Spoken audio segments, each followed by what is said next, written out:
mbokki asalaamaaleykum wa rahmatulahi taala wa barakaatuhu amati nañu mbégte gu rëy di dellu siwaat ci seen émission bi di jàkkaarloog askan wi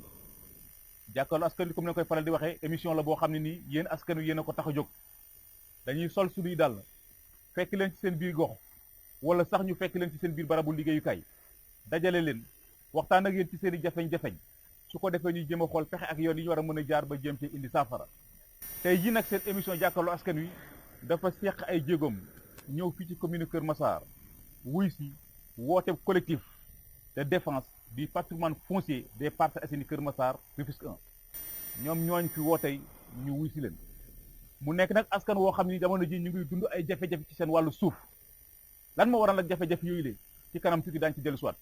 ci plateau bi maa ngi fi nekk ki nga xam moo di El Hadji Diéry Dieng porte-parole collectif bi la El Hadji Diéry Dieng asalaamaaleykum. maaleykum salaam. ñu ngi leen di gërëm di leen sant ci déplacement bi mu nekkoon loo xam ne lu ñu yàggoon a bëgg la xëj na tey la ko yàlla dogal di ñaan yàlla na ngeen daan fajee soxla yi ñu jaar ci yéen yàlla na ci soxla bi fekk. amiin yaa rabbal aalamiin. yàlla nañ soxla bi bokk ci loolu. amiin yaa rabbal aalamiin.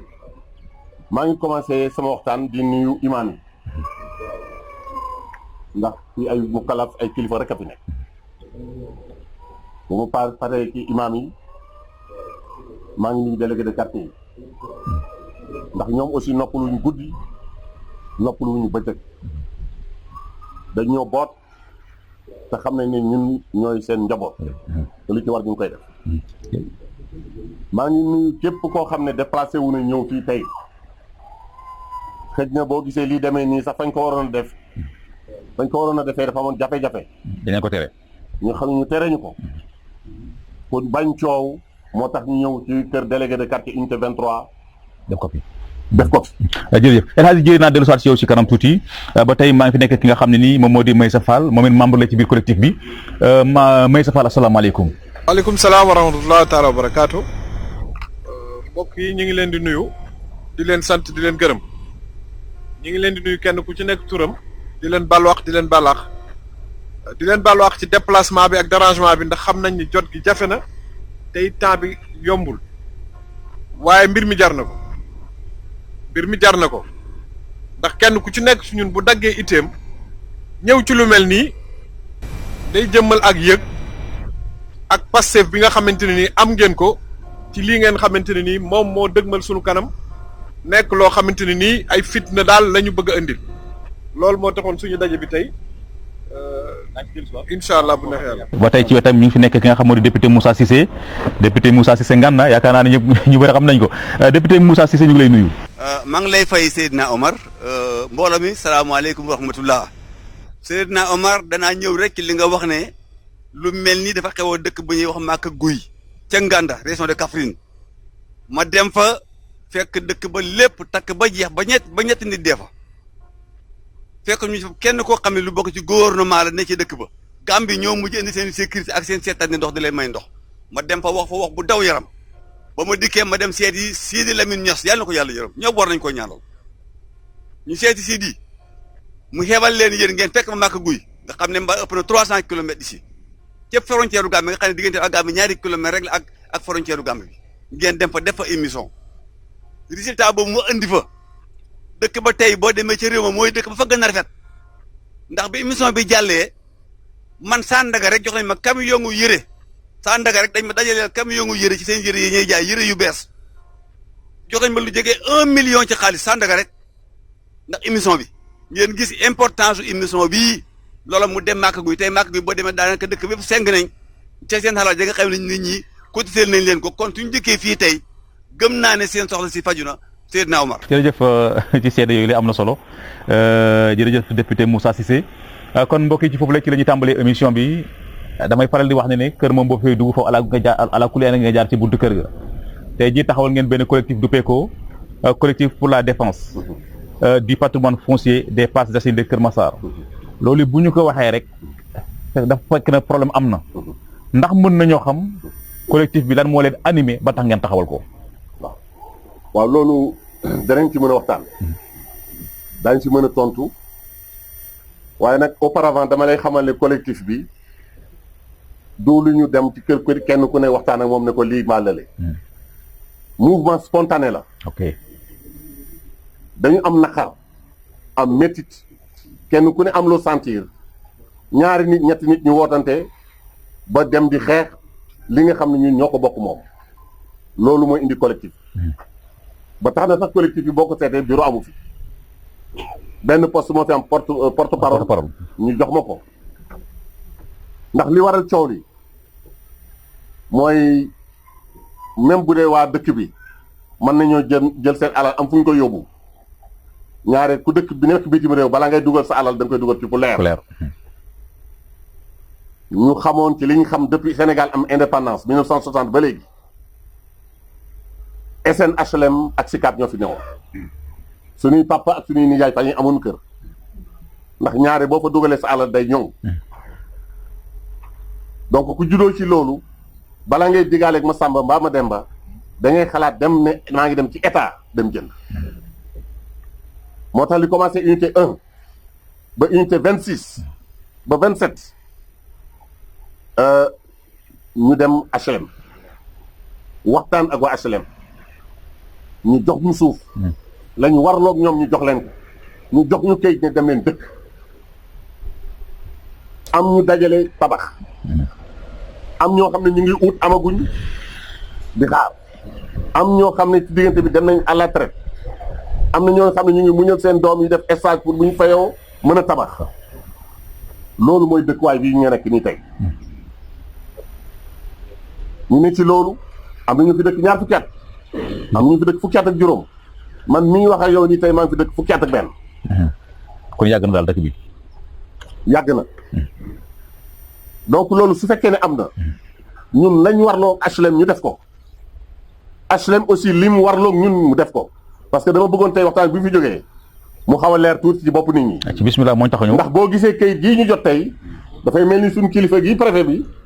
dafa xaw a umpale problème bi moo tax même bu doon waxoon nañ ko itam nañ ci delluwaat. préfet dafa ñu yónni kayit. waaw dafa ñu yónni kayit tey ci suba. comme lan. nu waree nañu ne fii bépp liggéey boo xam nit yaa ngi ko doon def nañ ko arrêté ci titre numéro 1451R ñun ñu xam ne xëj na dafa juum mbaa amul information parce que fii du 1451R titre bu ñu exproprié la pour chose d'utilité publique. exproprié maanaam. exproprié mooy mboo mel ni tey yow nga amoon sa alal am na état am na droit alal bi nga yor bu fekkee ne am na doomu aadama yu mu yilif war koo mën a soxla état am na doole jël ko jox ko doomu aadama yi. mais ci kaw mu damp bi am na ndax li waral problème bi dafa am ñu doon nekk ay famille yu moomoon suuf ci département Tëngéej yàlla def famille boobu njënd ak njaay dox seen diggante ak société bu ñuy wax SAIM bu El Hadji Djili Mbaye yal na yàlla yërëm ko. amiin amiin. ba ñu ko jaayee suuf soosu SAIM ci boppam moom la état bi exproprié wax HLM na ko nag da nga leen di dàmp ñu waxtaan ci seen biir par avocat yóbbu ko ci notaire ñu ne téeméer ak juróom-benn fukk la ñu jaayee mètre carré bu ne ñu waxtaan ba d'accord ci téeméer ñu calculer ko mu nekk 605 millions et poussière. HLM décaissé xaalis boobu jox leen ko chèque bi ñu ngi yore photocopie chèque bi di ko recevoir ñu ngi ko yor. mu jox ko waa SAIM. jox ko waa SAIM donc bu échec HLM kooku bu alalam lay doon ndax benn état jox na ko ñaar nàmbaay la ci waroon def na ko ku ko neex mu jox ko. dëgg la. ñun ñu seet suñuy dërëm suñuy ñaari dërëm suñuy 15 ba jot ci war a pare nag pour dëkkal suñu njaboot. donc bu ñu toogee ba le 26 décembre bi passé benn groupe bu nit ñëw ànd ak ku ñuy wax Demba Anta Dia parce que il faut le dire Demba Anta Dia ñëw ci suñ suuf ànd ak ay gendarme. ay gendarme. oui yu solu tenue nekk en tenue civile ñu ñëw fa coow am fa. ñu ñëw laajte kan moo waral lii ñu ne dañu ànd ak gendarmerie ma ne fan ci gendarmerie ñu ne section de recherche ma laajte kan moo jiite loolu ñu ne ku ñu wax MDL chef Diop ma dem ci moom waral ko laaj ko lu tax loolu mu xamal ma ni ma ndigal la jot parce que dafa am benn jugement bu ñu def ci 1451 R bépp kër bu ñu fekk fii de 1 à 26 kër bu ñu à 27. kër bu ñu fi fekk. bu vide. te mu vide. ñoom daañu ko jël. ah bon. ma ne ko mais. ñoo koy jël gendarmerie ñoo koy jël wala njabootu. non maanaam la famille. la famille lébu quoi. waaw maanaam jugement bi. jugement bi loolu la génnee ci li wax ñoom. ba mu ko waxee ñu jàppante ci jàppante bu xaw a tàng ba mu jox ma chef am muy le commandant Mbeng ñu wax ci téléphone ma xamal ko ne ko fii duñ fi jóg tey duñ fi jóg ëllëg mu bëgg a yóbbu si ñun kenn ma ne ko du dem mbaa ñu ñëpp ñu bokk dem. ci lañ gis maslaa mu retiré ay nitam. Demba Anta bi muy commencé ay gendarme la fi àndoon di ñëw. ah bon li tax gendarme yi ñëwatul c'est la question qui se pose pour tout le monde. mu jógee bu mënatul a am gendarmerie ci la commencé recruter ay mbër. mais c'est pas compris Demba Anta lan moo ban doole la am. Demba Anta c'est le procurateur des familles. mais famille yi amatuñ terrain je pense d'après. mais justement dafa yow ni nga expliqué quoi. amatuñu fi terrain. c'est ça la réalité. ñooñu amatuñ fi terrain. léegi ban audace kon la ñu am la SAEM a été expropriée. léegi ban audace la ñu am pour dem ci juge yi leen jox benn décision boo xam dañuy ñëw pour jéem a teg loxo suuf si. waaw mais dans tous les cas ñun loolu du ñu dugg foofu. xamul dans légalité ou l'illégalité on ne sait pas. mais ce qui est sûr c'est que li ñuy wan dañu ne bi ñu demee tribunal. dañu dem tribunal de première instance. ñoom ñee nañu gagné nañu SNHLM. SNHLM jóguñu audience boobu. deuxièmement ñu dem grande instance. waaye SNHLM yëguñu. non parce que ñoom amuñu affaire ak ñoom. ñoom lépp lu ñu def c'est limpide c'est clair kay gaa ngi nii. ñu ne dem nañ cour d'appel bu kaw Dakar. bi ñu demee cour d'appel Dakar nee nañ premier jugement bi gars yi moom lañ validé. nee nañ ñu bind cour suprême. cour suprême ne comme cour d'appel bu Dakar joxaat na leen vérité autant ñu dem cour d'appel bu Kaolack.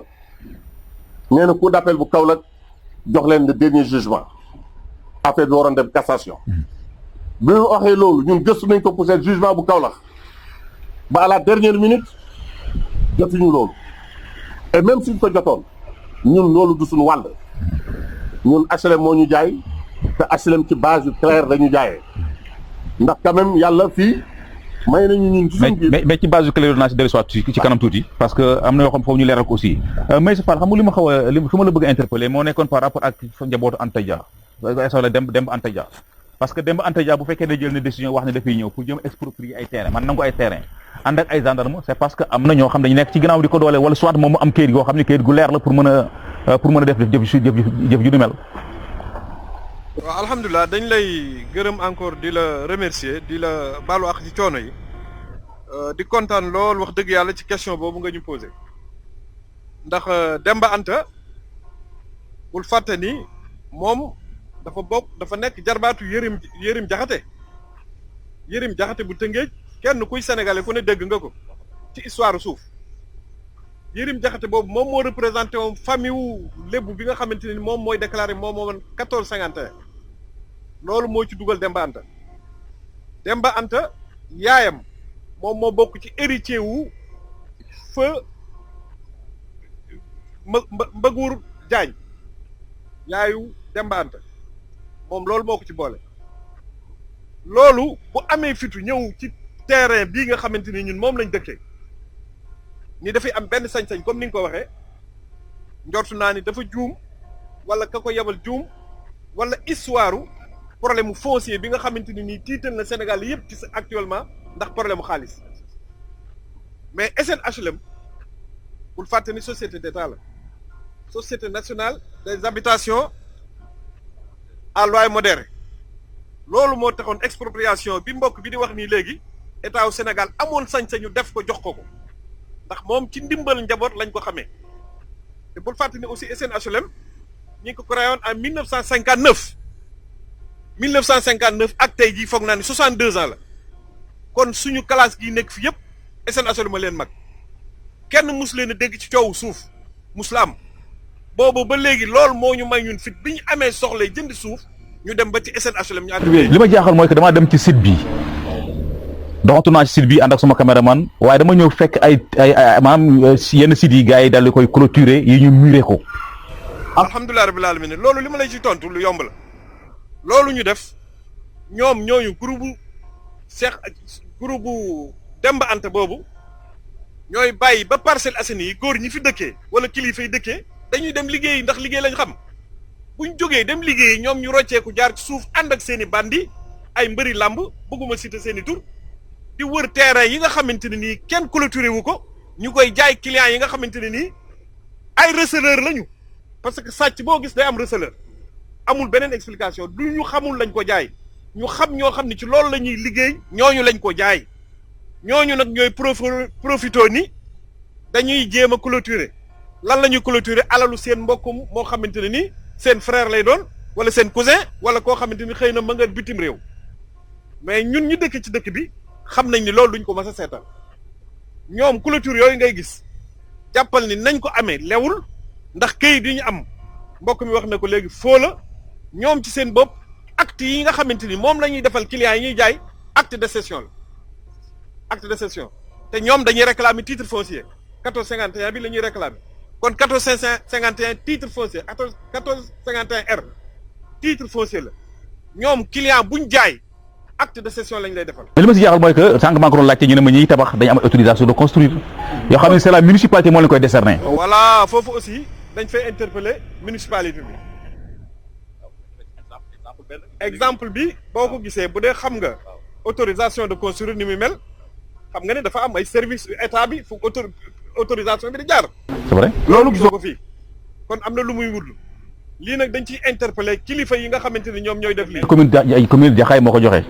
moo ko décerné 175 000 francs. voilà léegi ñun ñëpp xam nañu autorisation de construire yan procédure lay jaar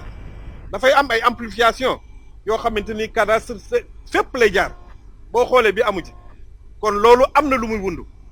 mbir la moo xamante ne nii am na même ay notaires yoo xamante ni ñi ngi jël risque di dugg ci dossier boobu. di ci signé. waay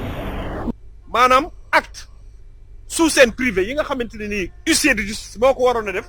am na notaires yuy jël risque actuellement di ko def amul droit réel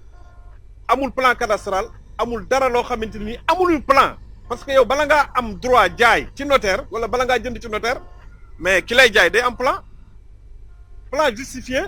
par cadastre amu ci amul benn acte de vente wala acte boo xamante ni ñoom def nañ ko lu dul ni foo la ay caaxaan la ñi nga xamante ni aussi ñoom ñooy jënd suuf si nekkul comme niñ ko yaakaare ay clients yoo xamante ne nii xamuñu sàcc boo gis day am ndey day am receleur ñi nga xamante ne nii foncier wu actuel problème foncier mooy seen problème ñooñu ñooy jëndaat pour jéem a raawale ndax ñoom liñ leen koy jaayee loo xamante dafa war a jar 50 millions 20 millions 6 millions 5 millions lañ leen koy jaayee. kese ci xaalis ñooñu nag ñooy profité di dañuy clôturer pour sécuriser mais lan la ñuy clôturer lan la ñuy sécuriser alalu seen mbokk alalu seen frère alalu seen nijaay ñun bu ñuy négocier du ñoom la ñuy négocier déedéet ñoom ñi ngi woote ci. négociation effectivement waaw li wax ci négociation. wala li lay wax ni nekkuñu ci yoon mbokk man mënumaa moom sama alal. nga ni ma damay négocier ak yow ci lan la ñuy négocier ci maamam sama alal damay négocier ak yow waaye kër gu ma fekk ñu tabax ko dinaa ko bàyyi damay négocier ak yow waaye terrain bu ma fekk ñu clôturer du ma ko laal kon foog naa ni sax moomeel des na bu dee dëgg la ñuy wax. Moussa Cissé Ngande dafa am loo xam ne dafa ma xaw a jaaxal tuuti parce que bu may jékki-jékkee xool autorisation de construire yi dama cay gis daanaka seen maire moom moo ko signé par rapport ak xeex bi ndax mën nañoo xam ban taxawaay la ci seen kilifa yi nekk ci bokk moom lu taxawee parce que xam nga ne buñ nekk Parcelles Assainies Kër Massar suñu xel dafay daal di jëm ci la municipalité ban apport lañ ci mën a wax par rapport ak ça apport municipalité bi d'abord. jërë ngeen jëf Seydina Omar ma nuyoowaat encore mu ngeen may ma rek ma indi tuuti rappel ci SN HLM sëñ Fall wax na ko léegi nee na ñu ngi ko créé en 1959 bon moo mag indépendant wu Sénégal SN HLM moo mag réew mi man miy wax ak yéen en 1974 lañ ci benn coopérative ci Cambérène ma bindu ca weeru ne ma joxe 2000 francs bi ma amee 40 000 francs SN HLM xooma jox ma kër unité 12 numéro 384 SN Cambérène 40 000 rek jox ma terrain ci 400 000 francs SN HLM xooma jox ma boole ma benn commerçant muy lebal ma ci marché lier ciment fer ak bant 375 000 francs pour ma tabax suma kër ñu lebal ma ko SN HLM lu yéen ay carré rapide yoo xam ne dañuy daw Dakar di ñëw Cambérène weeru ne bu ne ñu jox transporteur bi 40 000 francs SN HLM jox ko ndax nit ñi di mën di ñëw di dëkk fu di dëkk si 40 000 francs la ñuy neexal car rapide yi pour ñu jógee Dakar di ñëw Cambérène Parcelles Assainies pour que nit ñi xam Parcelles Assainies loola am na ñu ci remercier nag lébu yi puisque Senghor ci projet bi mu ñëwee dafa dem ci xalifa bi na ko jaay ñu terrain bi xalifa bi na ko ñun duñ jaay suuf dañ bëgg ñu dëkkale foofa xalifa général bi Layène daf ko may population bi loolu moo indi Cambérène Parcelles Assainies Cambérène unité 1 ba 26 dañ ko mayee ñu ciy remercier lébu yi may interpeller nag sama mbokki lébu yi foofu ngeen may ma fi tuuti am na ñuy doxee ci seen tur ne seen doom lañ te ay bandi lañ nañ leen génne ci seen tur woowu ñoom foofu ngeen may ma ci lébu yi ñu baax la ñoo ñu dalal ñu laa biir lañ seen doom lañ takk amuñu ñoom benn problème waaye seen doom yi am nañ ay doomi bandi yu ne ci seen biir nañ génnee turu lébu yi ci seen biir seen doomi bandi yooyu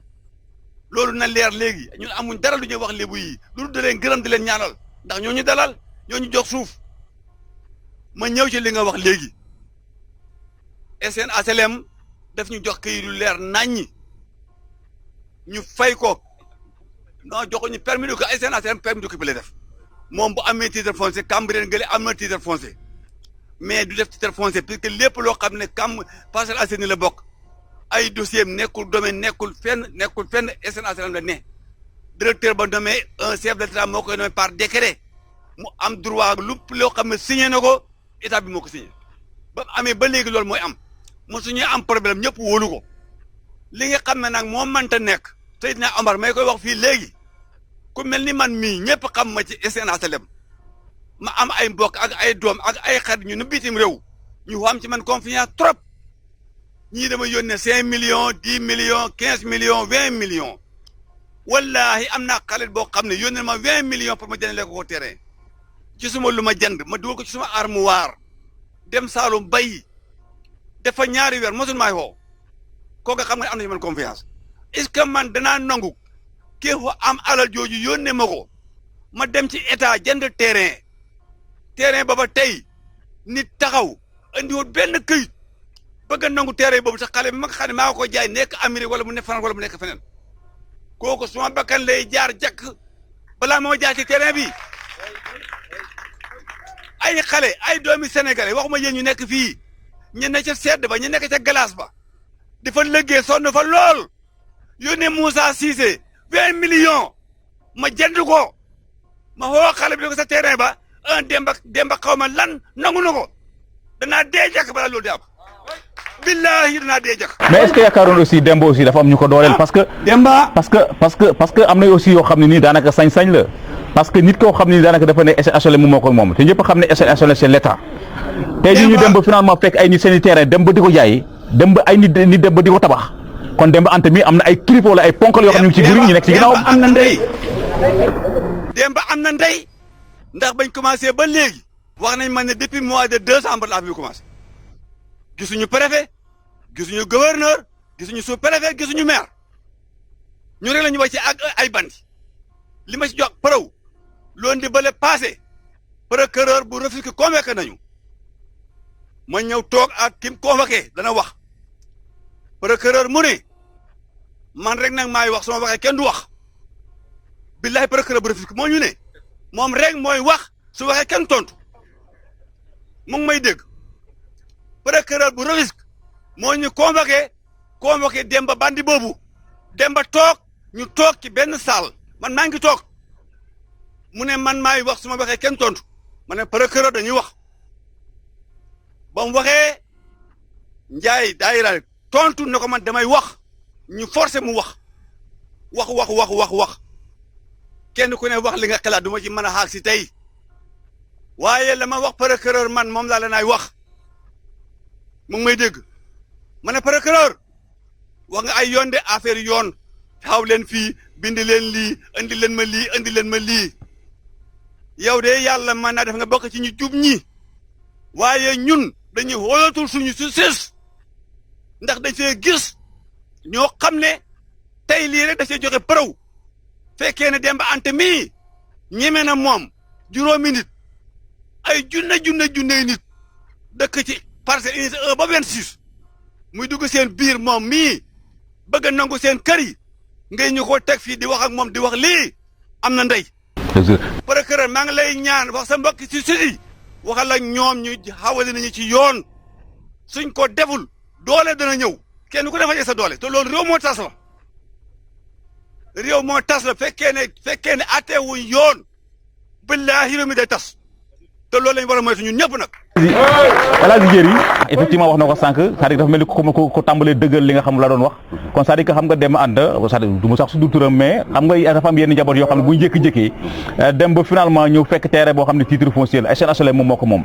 ñu dem ba jël terrain boobu ñu daal di koy jaay nit ñoom ñu ñëw taxaw tamit ne dañ koy exproprier waa gendarmerie nekk seen ginnaaw c'est parce que am na ay ponkol yu nekk ci seen ginnaaw et puis leneen aussi loo xam ne dama ko ci nemmeeku mooy que dafa mel ni que ñoom ñu leen di woo ci ay négociations yit waaw comme ni ko Alaaji Moussa Cissé waxee léegi day tax ma wax mbooloo mi fi nekk ñun ñu gën a takk ndax affaire bi nekkul affaire bu ndaw. ok te bis boo romb rek. yaa ngi gën a gis ne affaire bi lu doy waar.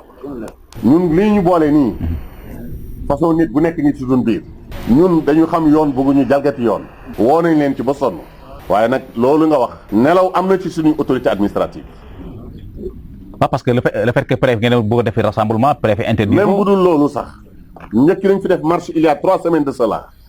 sous-préfet romb ñu gis ñu toog war a def marche bi. mu ñëw ci ñun boobu moom maire bay ànd. moom mu ñëw maire ba dem te la ko taxoon a jóg mu ñëw laaj lu waral lii ñu xamal que ni que ñun alal sunu moomeem la ñuy jël. mu ne lan ngeen bëgg ma ne ko nga recevoir ñu ndax li fi xaw dégg nga ko. boo ci jógul ndax yebale nañ fi le 26 la affaire bi am le 27 jot nga ndaw te boobu léegi gisuñu kenn wooñu mu ne ma maa ngi jégalu damaa feebaroon mu ne léegi kenn ngeen bëgg ma recevoir leen ma ne ko ne suba mu ne ma suba à 11h ma recevoir leen ñu def délégation dem ci moom ñu ma àndaloon ñu fii ñu def une réunion ak moom lu mat waxtu ak genn wàll bi ñu defee réunion waxtu ak genn wàll mu ni ma mën ngeen a dem dinaa leen woo mu jël suñu numéro téléphone ma woo ko téléphone bi ma toogee ñetti fan mu jël ma wax mu ne ma maa ngi ciy waxtaan ak sama kilifa. dama bëgg ñu tax ut benn jataay man ak sama kilifa ak yéen ñu toog ak Demba Ramata ma ne ko ñun duñ toog ak Demba Ramata. Demba duñ toog ak moom. parce que nag aussi dans l'illégalité on ne peut pas avoir la légalité. boo newul ci jub ñun duñu toggul ku jubul kooku amuñ lu ñu togg ak moom. ma ne ko duñu togg ak moom. kon daal autorité ñoo nekk di ko légaliser quoi ñoom. en tout cas nee na ma pour ñu toog ak moom ma ne ko duñu def lu. c'est grave ça. ñu dem ba ci kanam ma woot ko téléphone mu ne ma dama voyagé woon maa ngi ci yoon maa ngi ñëw waaye suba am naa CRD spécial danañ ci wax. boobu léegi maa ngi koy woo jotuma ko. moom la sous-préfet. moom la sous-préfet. et pourtant jour ba mu njëkk a convoqué ñun ak maire ba tase nañ fa mu dugg mu recevoir que am na lu ñu wax mais maire bi fekkewul suñu audience keroog en tant que maire de la commune. donc sa position rafetlu wuñu ko. le maire en tant que tel. le maire en tant que tel. est-ce que dem ngeen sax mu recevoir leen nga waxtaan ak moom yéen. waaw ci loolu man personnellement dew ma ci te dégguma itam sur mes éléments ne dem nañ fa. loolu nangu naa ko.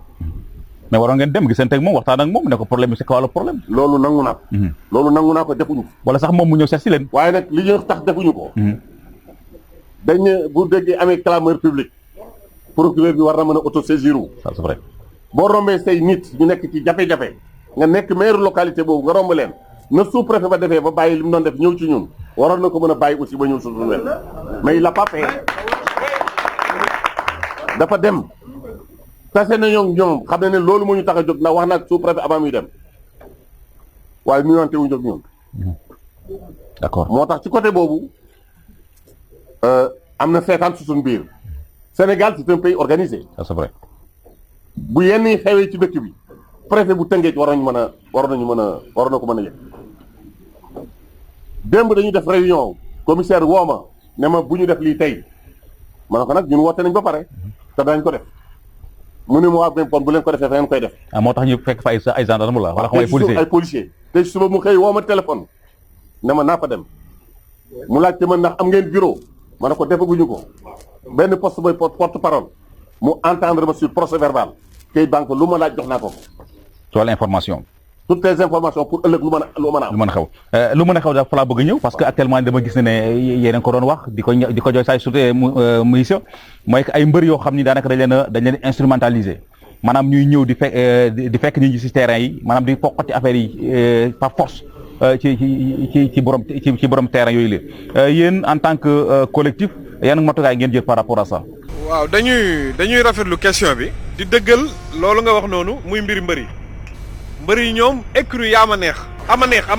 xaw ma yaa ma neex xaw ma ama neex écurie moom lañ àndal ci biir parcelle yi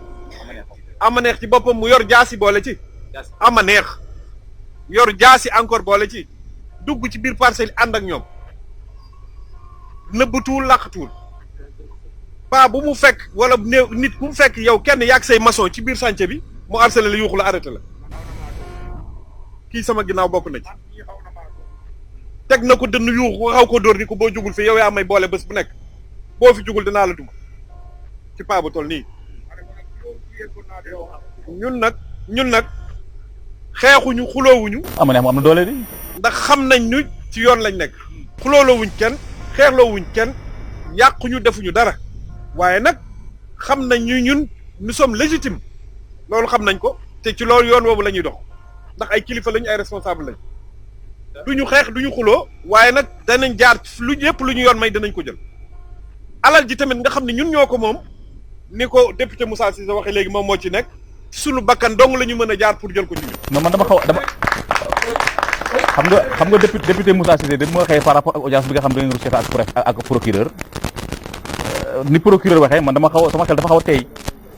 waaw teyaay boobu ma ne est-ce que yéen yaakaar loo ne Demba Anta ëpp na leen doole de. ëpp ñu doole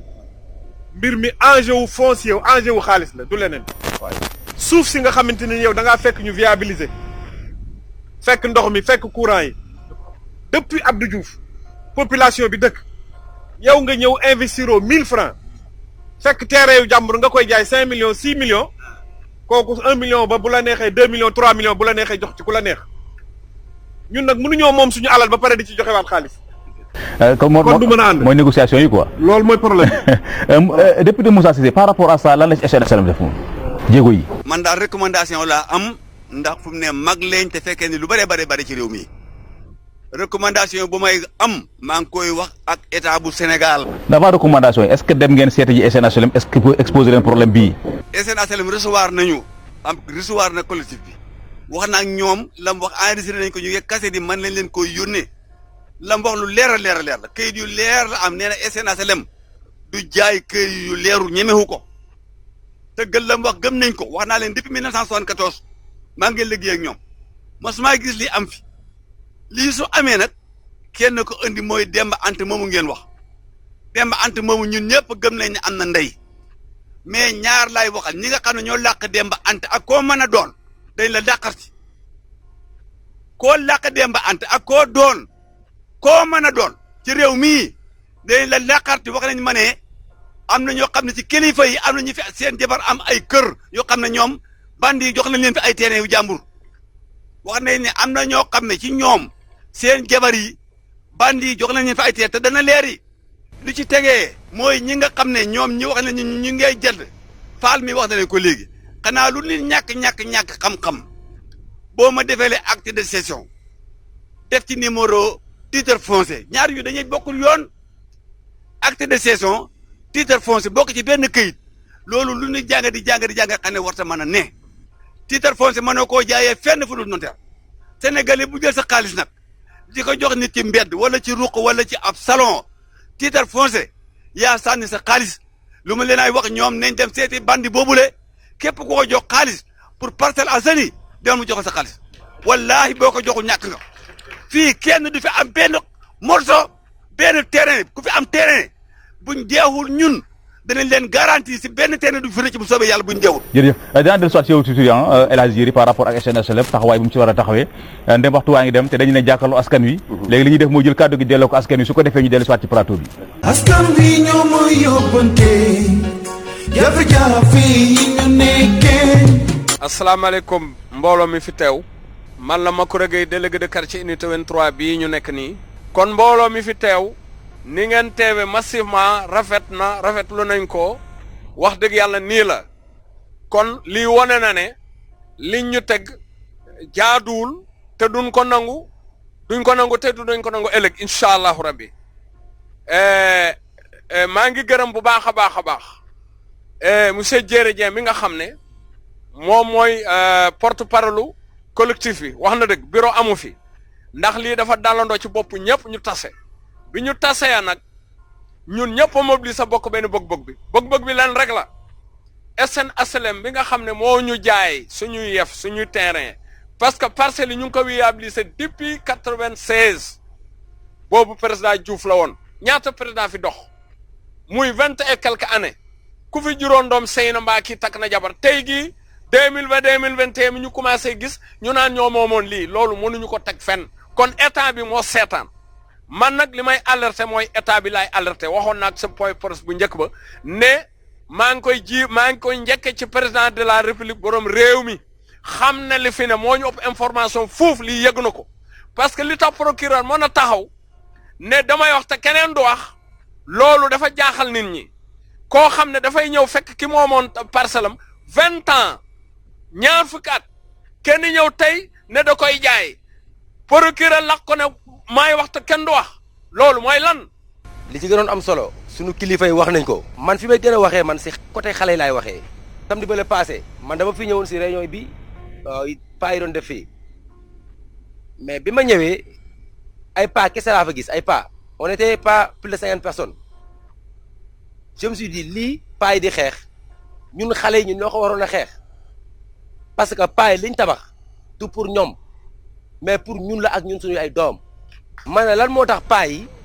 di génn ñun xale ñu tëdd si kër yi ma jël kàddu man leen man de jeunes yi yebaluñu ma de mais man damay wax si turu jeunes yi lépp lu ma ci mën dinaa xar sama tànk tubay pour jeunes yi fekkee lii donc liggéey bu rëy kilifa yi liggéey nañ ko fi liggéey bu rëy aussi mention spéciale jeunes yi ku xool fii di nga gis ay mag mais di nga gis ay jeunes état bu fekkee bëgg na jàmm ñun ay doomam lañ njabootam lañu ay 4 personnes 5 ñoo fi ñëw nekk ay mbër ñii dañuy armé wu fii nag ay xale fi nekk te mouvement spontané mën na génn heure bu nekk te loolu kenn du ko mën a contrôler man mënu maa nag ay xale wala kenn nag ay xale problème am nga naan kii yamal fii kenn du xam loolu pour mu bañ a am dañuy ñaan état mu jël ay responsabilité am te seetaan nag bu ko kilifa di def réccu rek moo ciy mujj yàlla nañ ci yàlla musal. li ñu tax di wax nag fi ñu toll moo tax ñuy wax parce que yaakaar naa unité 1 ba 26 ba 27 dañuy doog a jot ci coow li ñun jot coow li ñu ngi ci jot depuis 2016 jëm ba 2020 ci Demba Anta ak i concert am yaakaar naa avant Demba Anta Mame Gorgui Diop moo fi njëkk a ñëw indi woon benn délibération di wax ni seen délibération la yaakaar naa mës naa cee waxtaan ak patron Diéré ñu dem ba mu yàgg Demba Anta ñëw indiwaat beneen vague yaakaar naa avant HLM bi di ci jot ñun jot nañ ci section recherche boobu ngay wax DSCOS bu doon menace mooy tax ñu toog kon man toog naa procureur Tëngéej convoqué na ma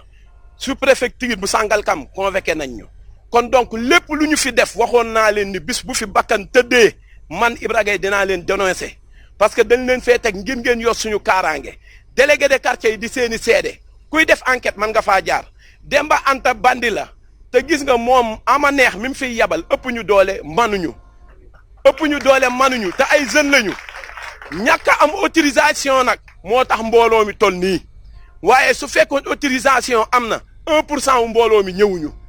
na ngeen ko xam nag yéen état ñoom ñi nga xam ne ñoom la fi état toogal nañu ko yëg bis bu fi moor amee ñoom ñu la engagé li am bërki démb ci réew mi yëg nañ ko lépp li ko indi woon mooy tànqamlu nañu moytu tànqamlu Demba Anta nag ñu ngi koy alerter moom état ak moom ama neex bu fekkee leader la mu war a dunde na dem entraîné ji dunde ko bërki démb am nañ fi jàmmaarloo ak moom mënuñu comprendre nag bu problème amee ñu jël suñuy agent téye ñu dem bàyyi leen ñoom ñu dem li ko mën a feeñal mooy procureur yow procureur dëgg la suñu kilifa nga jox nañ la cër ndax état mais nan nga mën a toogee suñuy bàyyi ni bu ma waxee doo leen ñu tontu pour lan te ñun ñu mën a doon lu ne ci réew mi ëllëg mais boo ñu yilifee suñuy doom mën nañoo yilif say doom nañu bàyyi li ñuy def réew mi dañ kaa bokk duñu ko séddoo dañ koy péncoo. li fi xew moom lenn rek la banditisme la délinquance foncière la pas plus avec la complicité des autorités parce que ñoom boo demee kilifa goo tudd ñu ne la may nañ ko fi terrain ñoom ñoo koy wax. procureur kayit yi nga xamante ni moom lañ jëlee HLM noonu ñu ko jëlee HLM par erreur noonu laa ko joxee ba léegi waxuñu ci délégué procureur kayit yi ñu HLM jox yëpp mi ngi ci loxoom. expropriation bi décret présidentiel bi par président Abdou Diouf mi ngi ci loxo délégué procureur yëpp mi ngi ci moom. waaw affaire bi ku ko expliquer neneen ci li fi xew parce que acte de cession dafay ànd ak délibération wala mu ànd ak acte HLM ñoom yi ñuy yor li maire bi jàngul sax erreur boobu yëpp moo ko indi maire mooy signé.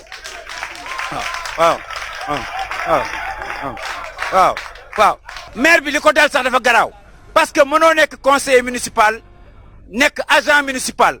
boo nekkee conseiller municipal boo bëggee am salaire ci maire bi da ngay démissionner mais ay jeunes agent municipal ñoom la defal ordre de mission yaa ngi dégg ñu nekk léegi ay agent municipal mais loolu kon ban réew lañ nekk. ku man li ma ciy dolli rek mooy ci délégation bi demoon ci sous-préfet ci laa bokk. le sous-préfet fekk na ci semaine boobu dem nañ commission juridique bu SNHLM mu jox ñu document yo droit réel ba ak lettre bi mu adressé woon directeur bu Descos bi nga xamante ni waa Descos jot wane nañ ne ñoom seen cachet nga ca wane nañ ne jot nañ lettre ba le 1er avril. donc le sous-préfet këyit yooyu ñu ko joxoon bu ko liiree moom dina xam histoire suuf si yëpp nu mu demee kon nag boobu ba léegi bu ñu gisul benn action bu mu def du wax ne yëgu ko te chaque jour que Dieu fait ñoom ñu ngi ñuy agressé ci terrain bi ñu ngi jànkonte ak ñoom. semaine bii rek man mii yendu naa ci police ba ndax ay ñu ñëwoon jël seen i doon si tabax seen terrain ñu ñëw ne leen taxaw leen bëgg a dal seen kaw donc li may wax fi ma bëgg a taxaw rek mooy fii espace amu fi SNHLM unité bu nekk plan la ko defal boo xam ni lépp lu dul jàkka du terrain football du espace public kër jàmbur la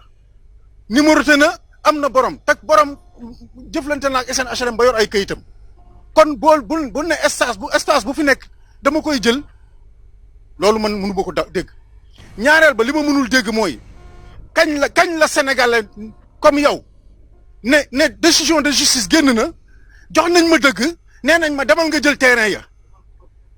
demal nga foqati ko ci ña nga xam ne ñoom la ko HLM jaayoon loolu benn état du ko def kon buñ ko waxee du dëgg sous-préfet nexe na même ñi nga xamante ne ñu ngi liggéey te yor seen këyit yor seen autorisation de construire ñu ne nañ ñëpp taxaw wax nañ ñu ko dinañ leen ko nangul tey de mais loolu mënul dem ñaari fan ñetti fan parce que ay nit ñu jóge Europe ñëw ci temps biñ fi nekk di lu tuuti ñu am seen i vacances bëgg a profité defar seen kër ñu ngi fi te waxoon nañ ko donc ñooñu mënuñu leen arrêté ndax ay bandi yu mel nii comme niñ koy waxee. man affaire bi keroog waxoon naa si man teguma toor bi kenn man SNHLM laa teg toor bi parce que moom moo ñu jaay boobu ba léegi jox ñu suñuy permis d'occuper ñu yore ko kon problème bi bu amee nii daf cee war a jóg boobu ba léegi dégg ma HLM wax ci dara lu leer normalement waroon naa ànd ak waa Descos ñun ñi nga xam dañoo impacté ñu daaneel mi suñu miir yi. damaa bëggoon ñun jigéen ñëpp ñu génn ku ci amul sa rakk am na si wala sa mag wala sa jëkkër yéen ñëpp damaa bëggoon ñu jëm ñu takkoo takk suñu sër yi ba mu dëgër te xam ne lu góor mën jigéen mën na ko ñu jàppoo ñun ñëpp dimbali suñu càmmiñ yi ak suñu papa yi ak suñu mag yi. jërëjëf kon mbokk yi émission bi ni ñu ko ubbi woon noonu lañ koy jeexalee rek dañu dellusiwaat ci plateau bi El Hadji Diéry Dieng dégg nga kàddu yi nga xam daanaka ñu ngi ko nangoo ci askan wi daanaka askan wu mobilisé wu nañu mais am na délégué de quartier bu ko wax sànq c'est-à-dire que bëgg naa xam taxawaay SNHLM par rapport à ça parce que yéen xeex bi waroo leen ko woon a xeex quoi xeex bi waa SNHLM ñoo ko waroon a xeex moo taxoon ma bëggoon a xam yéen problème bi lan moo ci position SNHLM. voilà ci mbir moomu foog naa ne ginnaaw bu ñu demee ndax délégation lañ defoon SNHLM moom lañ ñu wax leer dama ne la suuf si dafa amoon famille yu ko moom famille jaay ko SAIM jël suuf si état jël ko exproprié leen jël titre bi jox ko SNHLM ndàmpaayam joxe na ko wane na ay document ñun tey bu ñu neexoon tey bu soo HLM ñëwee ñu génne leen te waa jox na ko boobu ci réunion bi ana ñu demoon nee nañu ñoom actuellement amatuñ fi parce que propriété ñun ñoo moom suñu alal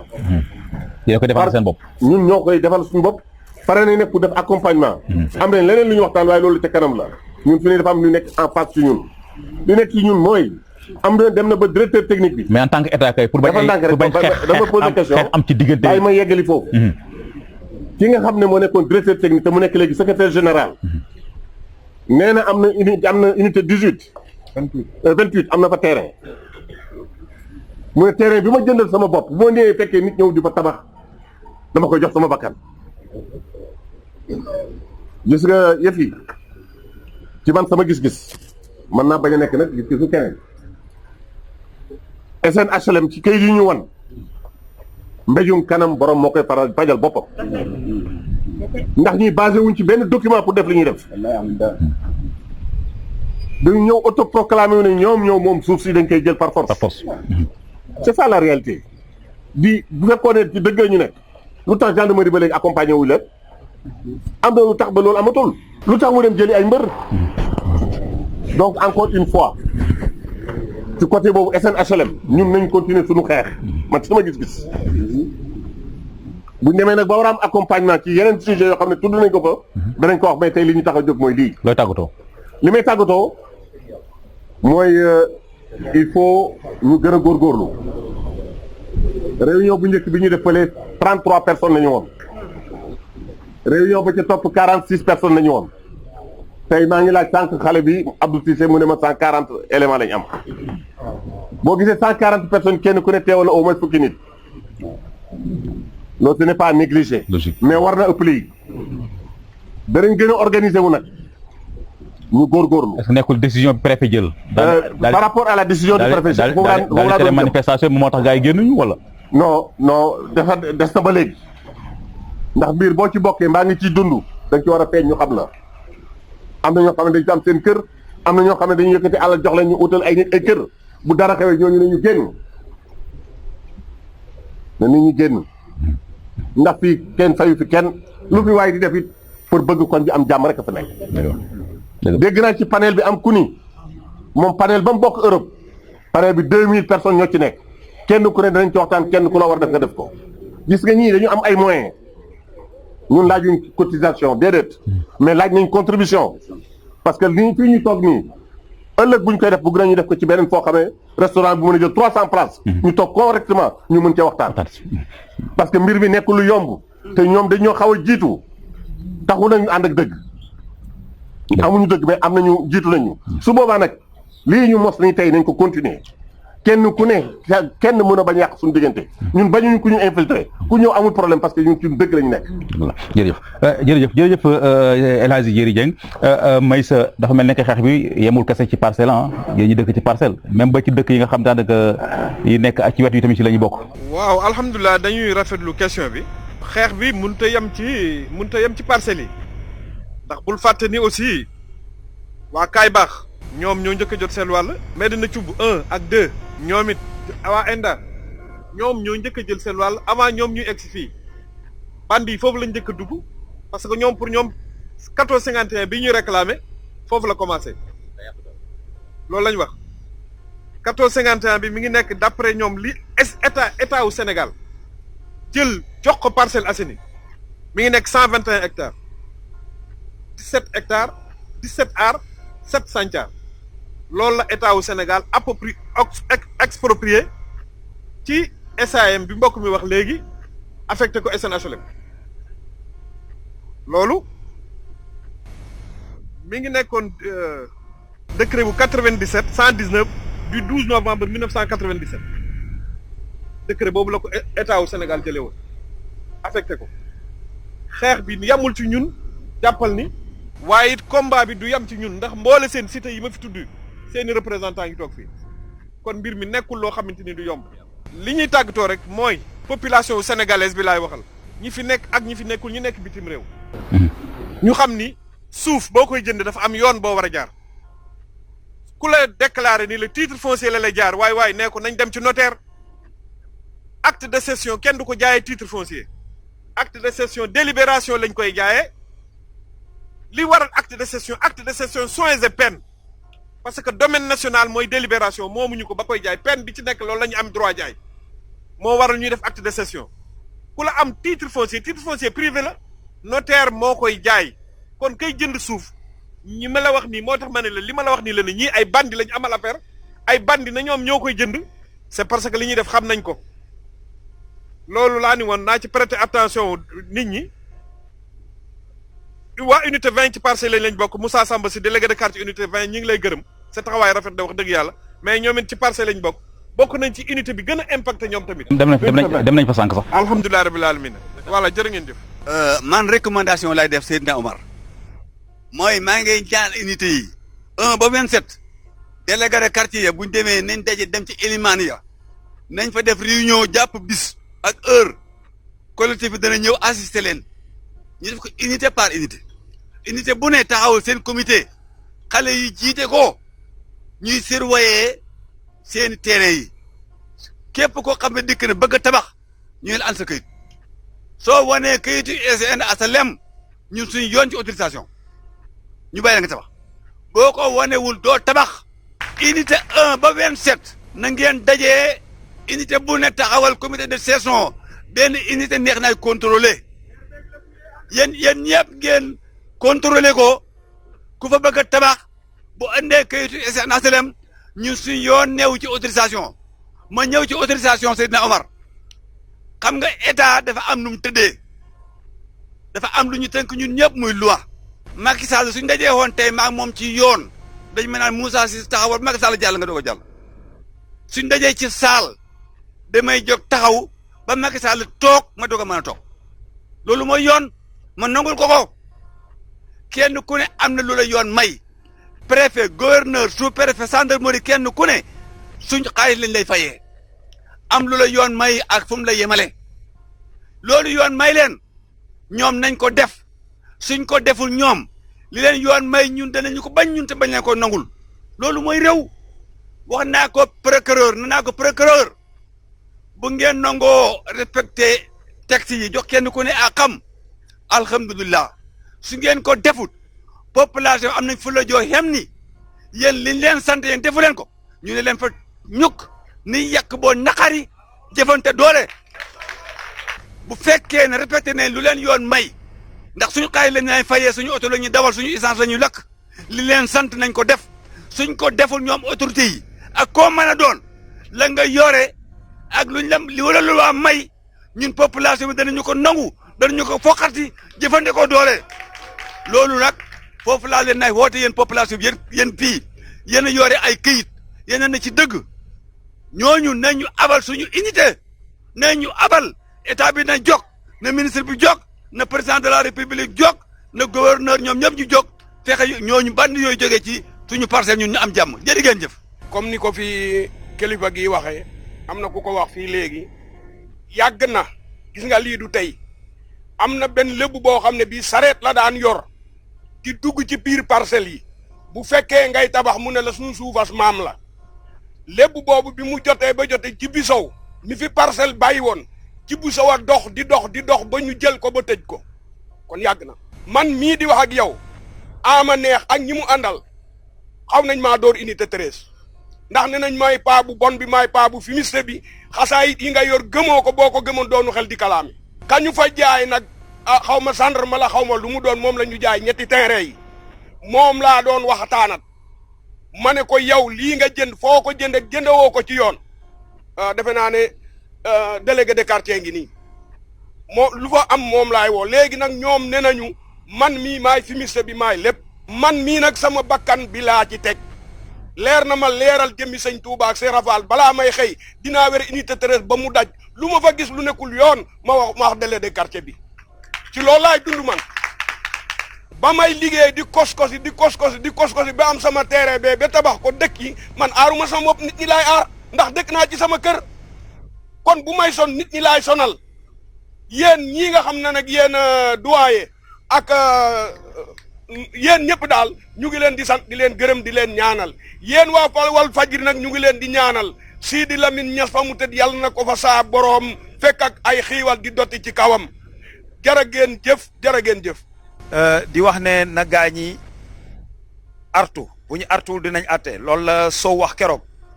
autorité yi xam nañ ni trouble à l'ordre public am na boobu ba léegi jéemuñu ci di masawu ñëpp ñi ñuy masawu nag mooy wax dëgg yàlla suñu ñoom doyen ak collectif bi nga xam ni nelawatuñu guddi nelawatuñu bëccëg am na ñoo xam ne fi mu ne dañu stressé sax bàyyi seen i liggéey ce matin am na ñoo xam 7 heures lañ ñu woo ne ñu parce que dañu leen indil ay arrêt te ñoom gazé woon nañ ciment ba pare loolu nag mënul continuer li ñuy wax daal mooy les autorités dégg nañ ñu am na nag ñu naan am na ci ay complice ñun xale yaa ngi nii pare nañu état moo war a atte na état atte comme temps bi bariwul. bu ñu ñëwee sur le plan de la légalité ñoom état de droit réel bi nga xamante ni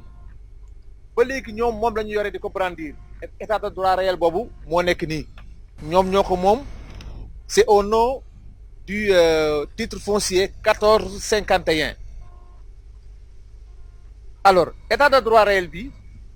dafa am ay charges yu ci nekk ak benn prénotation charges yooyu tant que dañul donte ñoom moom 1451 amuñu benn droit buñ ci war a exercer c'est-à-dire comme ni ko Maïssé rappelé sànq le décret mi ngi fi ñu bind depuis 2000 ci la état du Sénégal exproprié woon du ma ci dellu si waat alors donc charge yi ba léegi mi ngi nii kenn si ñun kenn ku ci nekk am nga droit dem domaine soo demandé état droit réel bi ñu jox la ko c'est pas privé ku ko demande ñu jox la ko alors charge yi li ñu ci def c'est très clair réserve de la balise de triangulation inscrit depuis 1959 ñoom depuis 40 ans